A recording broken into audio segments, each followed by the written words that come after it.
ever watched a historical film or TV show like Bridgerton and thought, I wonder what it must have felt like to wear those clothes? Now, as a fashion historian, one of my most cherished skills is not my ability to dig into archives or find funny sources or even to transcribe 300-year-old handwriting. It's actually being able to replicate antique garments that are too delicate and fragile to be worn. Being able to explore the process of reproducing these antiques using historical sewing techniques allows us to, quote, embody the garment, or to gain a sort of understanding in how the historic human body experienced the clothing, both in making and wearing. It provides us this intangible knowledge on how people in the past moved throughout and experienced their world.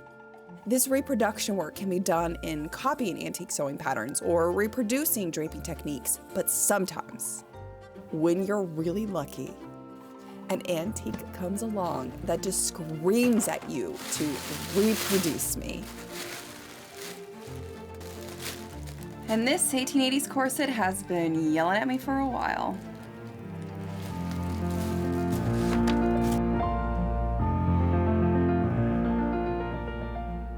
So today we're going to do an exact replication of this corset as best as we can to see how it fits my body, and also to try and get an idea of what it might have felt like to wear as a woman living in the late Victorian period. But first, you need to go away. I've already acquired all the materials needed to replicate the corset, though some fabrics need some additional treatment, so they better match the original garment. But I'm getting a little bit ahead of myself here. The first thing we need to do is pull the pattern.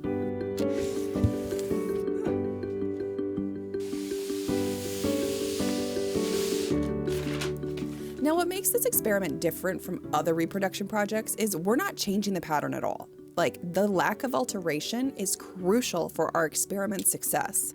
Because you see, by changing the pattern to fit my body exactly, or attempt to fit it exactly, we're skewing our understanding of how the garment was meant to fit and what the average Victorian woman's experience was when she wore this corset. You see, this corset wasn't custom made, but it was a mass-produced piece that was sold by size, which is why there's a 27 stamp on the inside. That's the waist size.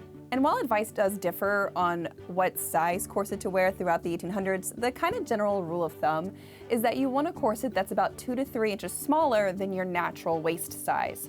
So in theory, this corset should fit me. We'll see. And corsets weren't only just sold by the waist size, but also by length to accommodate different torsos, different proportions, all sorts of different options. It's like a bra, but better. And this is where I'm a little bit nervous on whether or not this replicated corset's gonna fit me. I have a long torso. I know some of you all might be like, Abby, just lace the corset up and see. But if I do that, I risk destroying the corset. And well, yeah, it's probably new old stock, or it's only ever been worn once or twice. It's still 140 years old, and I don't want to risk ruining it for the sake of curiosity, which is why we're reproducing it. Now, where was I?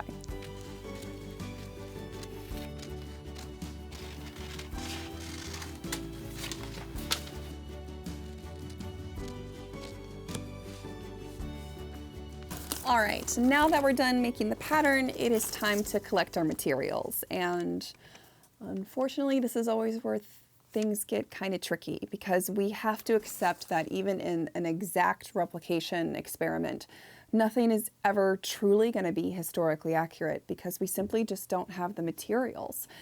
Fabrics were hand-woven, dyes were different, just actual availability of product. It's all completely different now. So we do the best that we can. And while coutil is the most common corset making fabric today, it really wasn't used until the very end of the 1800s and into the 1900s, so the Edwardian era. What was actually popular for corset making throughout most of the 1800s was a stiffened or gummed cotton sateen. And unfortunately, stiffened and gummed cotton sateens don't exist anymore. So now, Chesbrough Corsets, he really likes to use Whaley's Bradford's cotton sateen, so I went ahead and got myself some for this particular project. And while it definitely has like a stiffer hand compared to any other cotton sateen I've ever used before, it's still not exactly the same as the original corset. Because when you scratch my original corset, you can kind of hear how it has that like paper sound to it, like it's really, really paper stiff. But when you scratch this cotton sateen, nothing. So what we need to do is we actually need to treat this fabric with a stiffening agent. So I guess it's time to get a little messy and stiffen this fabric up.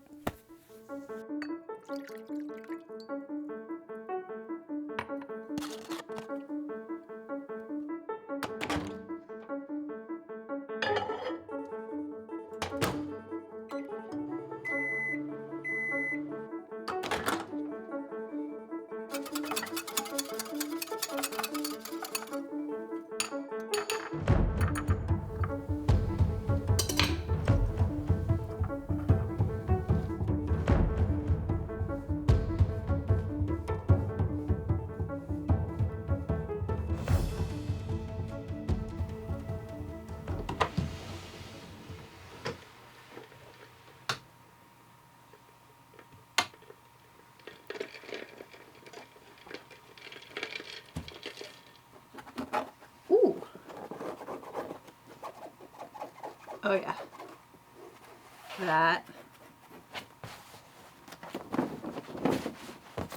that's good. That's good. That was perfect.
So something that I love about sewing and that I've always used sewing for is this sort of creative expression, but also a mental escape. For years, before I was in therapy, I would always use sewing as a way to kind of process feelings or emotions that I was dealing with at the time. And even though I am in therapy now, I still do that. Like I still use sewing as my sort of mental escape and quiet time to just work through some feelings. I am a big believer in therapy and a big believer in making therapy accessible for people, which is why I'm actually happy to have BetterHelp as a sponsor of this week's video. A lot of people assume, and I understand why, that in-person therapy is available to everyone, but the reality is it's not. And where I grew up, for example, in a very rural part of southern Indiana, it would take anywhere from 30 minutes to an hour just for me to go to the doctor. And so it's just not feasible that everyone has that time or accessibility to go to therapy. So what BetterHelp does is they bring the licensed therapist to you. You sign up online really quickly and you fill out a form and a questionnaire and you get assigned to a therapist within like 48 hours. And from there you can talk to them via phone call or video call or just messaging. You know, whatever literally works best for you and your needs. And what this does is it just makes therapy more accessible to people. So if you are someone who has been like interested in trying therapy, but that sort of barrier to entry and accessibility has been a problem for you, consider giving BetterHelp a try. Just use my link in the description below, betterhelp.com/Abby, or just select my name in the drop-down menu and you'll get a special discount for your first month. So with that, a huge thank you to BetterHelp for sponsoring this video, and I think it's almost time to get to cutting.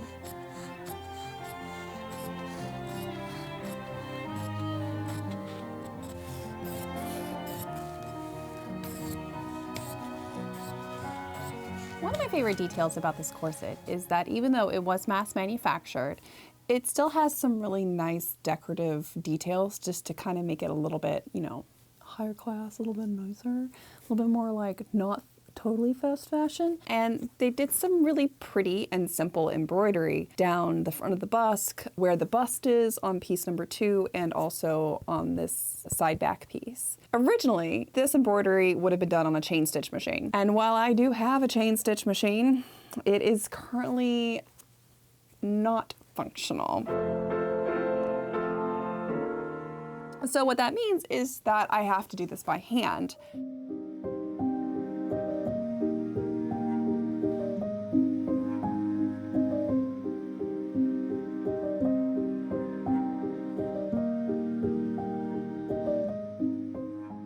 Before corsets were mass manufactured in the mid-1800s, they were custom made, and the first ever corsets, or bodies, were made by men, tailors specifically. Throughout the 16 and 1700s, stay making was a male-dominated trade, in part because of historical precedents, but also sexism. When bone bodies started to be integrated into women's wardrobes at the very end of the 1500s and very early 1600s, tailors made everyone's clothing, and tailors were men. Women did help as seamstresses, but it was a male-dominated trade. Once women separated into their own trade, mantua making, at the end of the 1600s, they did try to take some control in stay making, but it caused a huge ruckus.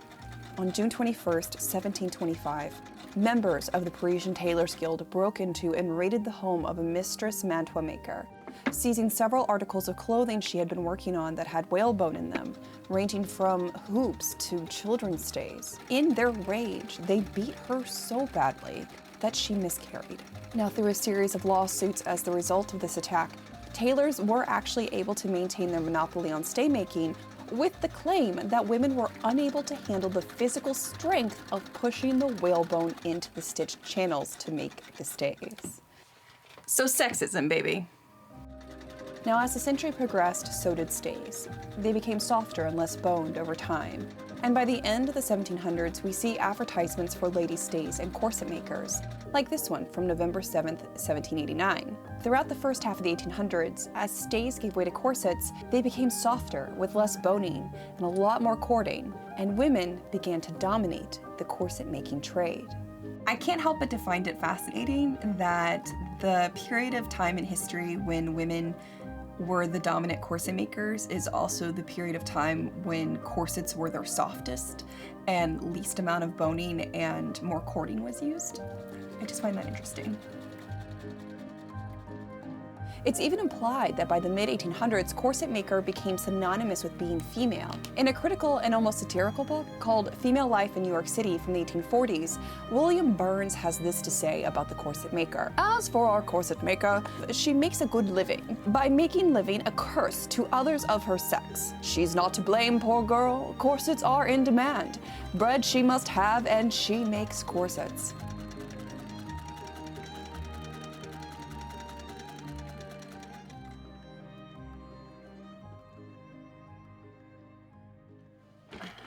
Hey, we're back to it, working on this corset. So let's see, where are we at? Still working on putting the cording in the bust gussets. I have 2 more left to do, and then it's time to move on to putting in the grommets for the back and the busks. And then once those are all put in, we can put the corset together. So we're actually really close to being done. This corset with the cording is a lot of steps before you put everything together, but once you start putting everything together, it goes pretty quickly. I am really excited to see how this all comes together. I am feeling a little nervous about, do my pattern pieces come out okay? Have they transferred all right? Is this even gonna fit me? I don't know. But that's part of the adventure, right? That's part of the experiment. That's why we're doing what we're doing. It's to see if this will even work. So that's where we're at, but that is also how I'm feeling. So,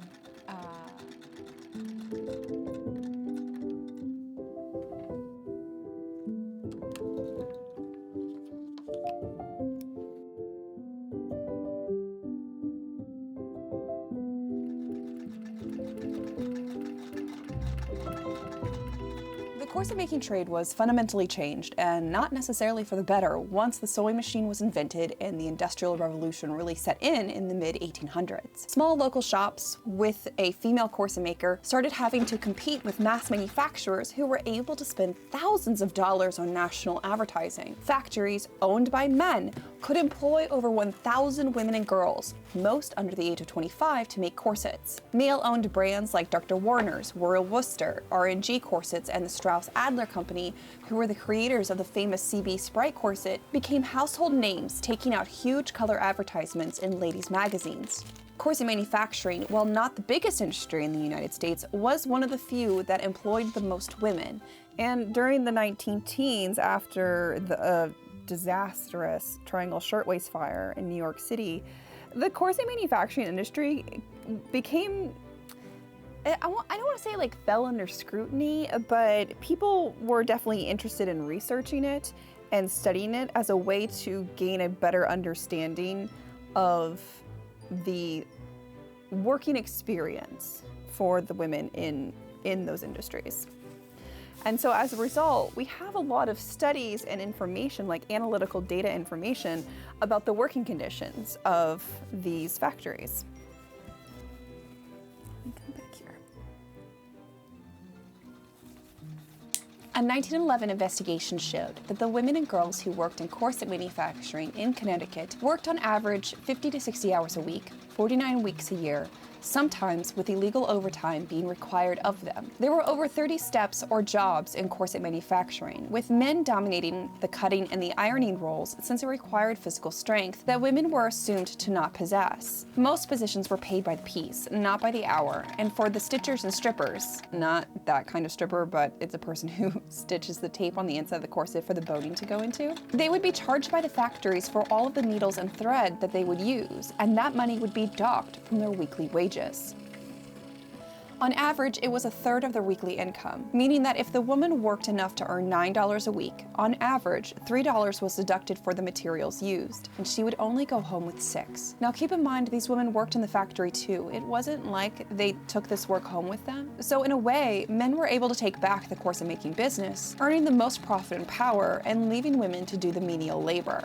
And like fast fashion today, investigators concluded that the cheaper the corset, the worse the working conditions in that corset factory, as well as just a poorer quality product. There was a huge problem with young teenage girls dropping out of school before completing the 9th grade so they could start working during the early 1900s. And many of them would get stuck doing, quote, unskilled and monotonous jobs at these corset factories. Unable to move up or to get any sort of training, and with wages being poor since they were paid by the piece, there was a sort of epidemic of uneducated, underemployed, and unskilled girls flooding the workforce, causing concern for the government and pro-union advocates. I've just been thinking about those girls and those women, and who did this step, who did that step, who did the embroidery, who put in the busk, who put in the boning or the cording.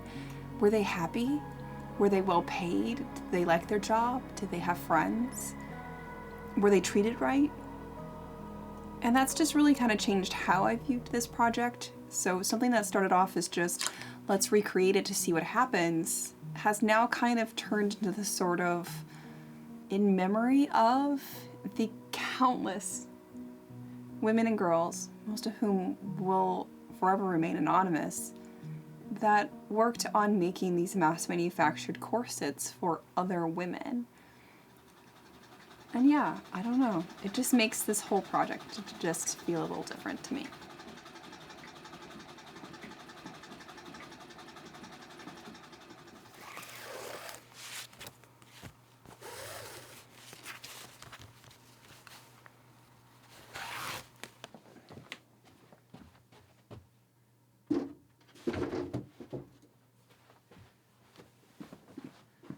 Okay. Can you see me? Okay, so this is it. I have not tried the corset on at all. I'm really nervous. Like, I've been postponing this just because I am honestly terrified that it's gonna fail after all of this work. I feel so stupid about how nervous I am, but I am actually genuinely nervous. So, I'll be right back.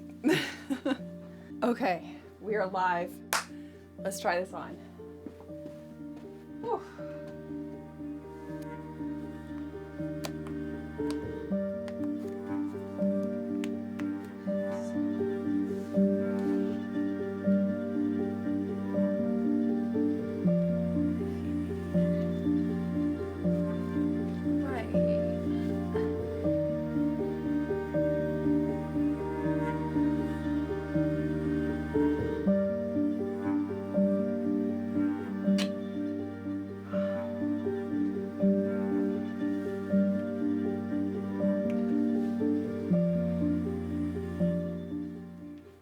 I think there's something to work with here.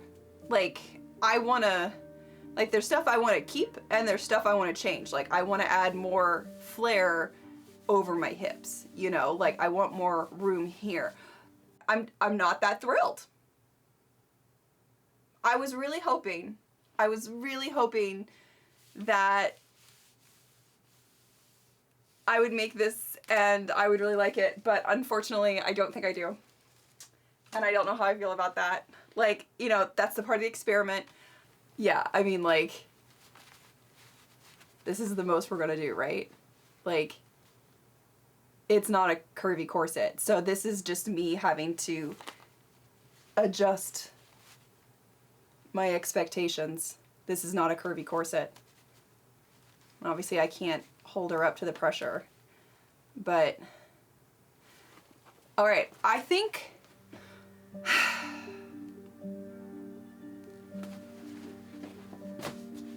you know what? I'm gonna wear it. I'm gonna sit in it for a bit, and I'm gonna come back with my final thoughts because I'm processing right now. And okay, I'll be back in a bit.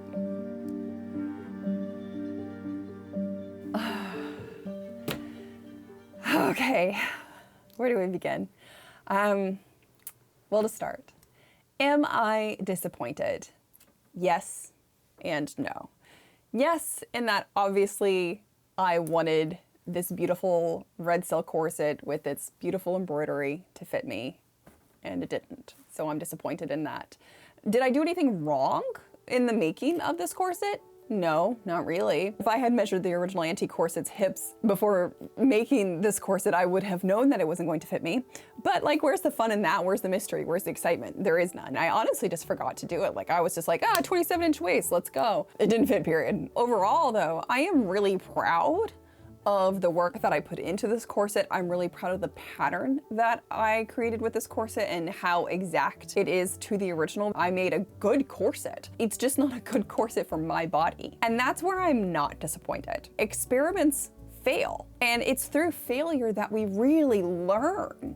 Because of this failure, I have a current hypothesis that the original corset was actually intended for like a young adult or teenage body who hadn't quite fully developed the more extreme waist to hip ratio, or it's actually purposely designed for an adult body who has a very like limited waist to hip ratio, because those bodies do exist. We've learned a lot in that failure, you know, and that's a good thing. And this also provides additional insight on the broader corset manufacturing industry, because I think it's really simple for us to just assume that these corset manufacturers were making basically one type of corset, when in reality, these manufacturers were producing dozens, if not hundreds, of different corset designs and shapes and proportions to accommodate the huge diverse array of body types that existed. This type of corset in this shape is really a great example of the diverse array of ready-made corsets that were being manufactured in the late 1800s. If you do like this corset pattern, and you do think that this corset pattern would work for you, I've dropped a few Easter eggs throughout the video, but to officially announce it, yes, there is a print at home PDF pattern that I've been working on alongside the making of this corset. It is currently available through my DFTBA merch site for download. There will be a link in the description and probably a pinned comment too if you would like to partake. It is the exact pattern that I used. We've just digitized it, and I've also written up an instruction booklet with more specific step-by-step instructions. And there's also some little additional videos scattered throughout with more detailed information. You can kind of think of it like bonus content to this video in a way, because I filmed them at the same time. If you're interested in this corset and having this corset pattern. For those of you all who do download it, thank you, and I hope you enjoy it. All of that is to say, I am pleased overall with the outcome of this experiment and what we've learned together through this process. Like modern fast fashion today, just because it's readily available and in your size doesn't mean it's actually going to fit you.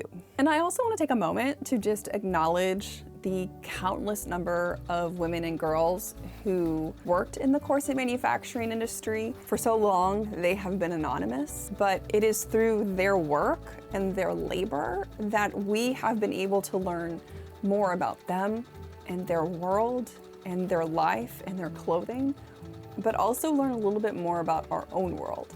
And though we might not know their names, they're not quite as anonymous anymore. And so with that, my friends, I'm going to sign off here, and I'll see you all back here the next time with another video. Bye.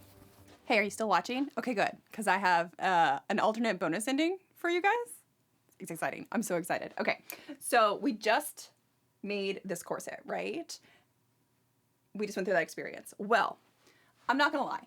I have spent the past several days kind of spiraling into this whole, like, did I do something wrong? Did I pull the pattern wrong? Like, what did I do wrong? And it turns out I didn't actually do anything wrong. I just have anxiety and I'm hard on myself. Luckily, I got a special delivery yesterday. This girl right here. I'm telling you guys right now, the video is edited, it's been submitted, it's been approved by my sponsor. Like, this video is done. This is literally unplanned bonus content at the end of the video. I just have to point something out. Look how different they are. These corsets are from the same time period, okay? Like, they're not actually that far off. In fact, a lot of the construction here, especially in the front, obviously there's other stuff going on here, but like the construction, it's the same. This one even has an underbust too. The bust gores, the second piece, all of this, almost identical construction, okay? But whole different body types. So really quickly, this new girl over here, she's 34, 24, 27, 38, 34. Totally different body types. And so what this tells us, especially for those of you who are watching to the end, I love you guys. You guys are my ride or dies. I think you guys are just the best. This is what we talk about when we try to say, like, Victorian corsets were not all wasp waist, tight lacing, cinched waist. No, no, no, no, no, no, no, no, no. We have representation of body types and body diversity. So with that in mind, if you are someone who is this sort of body type, have I got a corset pattern for you. If you're someone who's more like this body type, am I gonna be reproducing this one and making a pattern? Oh yeah, I have a mighty need. When that will happen, I don't know, but I have a mighty need. But I just am so grateful this showed up, because I'm not kidding. I was really kind of spiraling there for a while, but I think side by side, they just are a really great example of the diversity of corsetry types in the 19th century. And so with that, my friends, thank you for watching until the end. And between you and me, there's probably gonna be someone in the comments, there always is, who will say something rude about the corset that I made. And no, we know they didn't make it that far into the video. They're not here yet. And they might not ever get here. So, you know, that's embarrassing for them. But with that, my friends, thank you so much for watching. Thank you so much for sticking into the end. I love you guys so much. And yeah, I'll see you back here next time, me and the girls. Yeah.